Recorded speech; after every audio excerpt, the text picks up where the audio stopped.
The Qing Dynasty, from 1644 to 1911. Emperor King Zai was the second emperor of the Qing Dynasty. The Han Chinese language was accepted as the primary language during this time, and the Han people were governed to rule. He used the Han people to establish the government. China was able to influence many other nations due to the Han people governing the country. Government was strong and their spheres of influence expanded rapidly. However, moving into the 19th century, the Qing emperors greatly weakened the nation. Their economic power was reflected through the East India Trading Company, and Britain relied heavily on China for their products such as tea, while China did not really care about the things Britain had to offer. It wasn't until the Treaty of Nanking was signed in 1842 where China had to give up the right to import opium. China also had to give up Hong Kong to the British and open up rivers for trading. This greatly hurt the Chinese economy. This not only resulted in the Chinese being angry with the Qing, but also with Britain.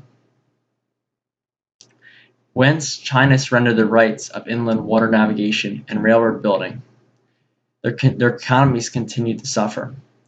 After China's losses up to Korea and Taiwan, the Qing government also had a 100-day reform. Many of the Qing officials did not like this type of reform. They preferred a more gradual reform, but unfortunately, due to the circumstances, this was not possible. It was just not a feasible method to be used based on the time frame. A third group then sought to overthrow the Qing dynasty due to the failure to stop the foreign invasions. But in 1911, there was a revolution, and it succeeded in overthrowing the Qing dynasty. The Republic of China was established, and the Qing were overthrown.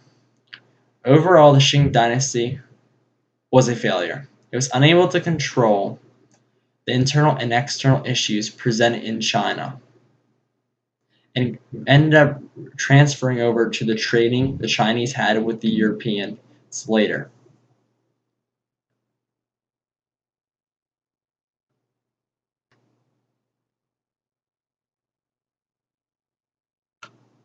Now moving into Chinese trade and the China-European trade. Now, there have been numerous attempts made by the Europeans to establish commercial contact with China.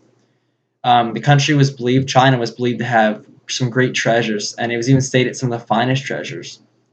The first British attempt to find trade routes in China was made in 1596 by Captain Benjamin Wood, but ultimately failed.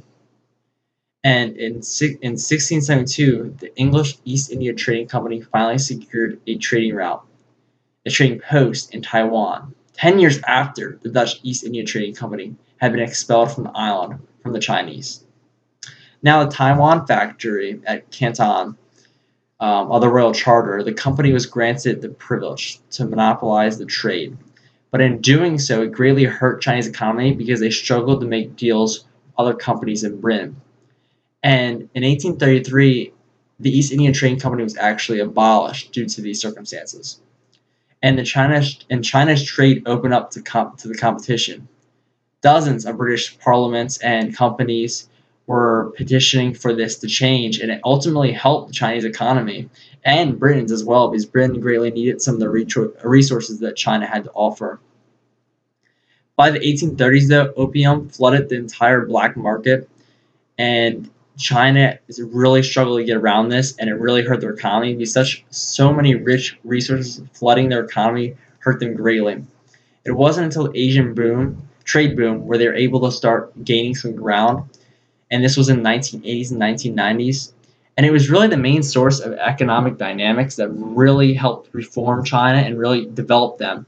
And China began developing their townships, their villages, their enterprises, and all their towns and everything really prospered during this time. And China was able to take advantage of these institutions, these patterns, and their economic activity just moved faster and even better. And the forms of marketing had greatly changed, despite them wanting to rely on their older forms.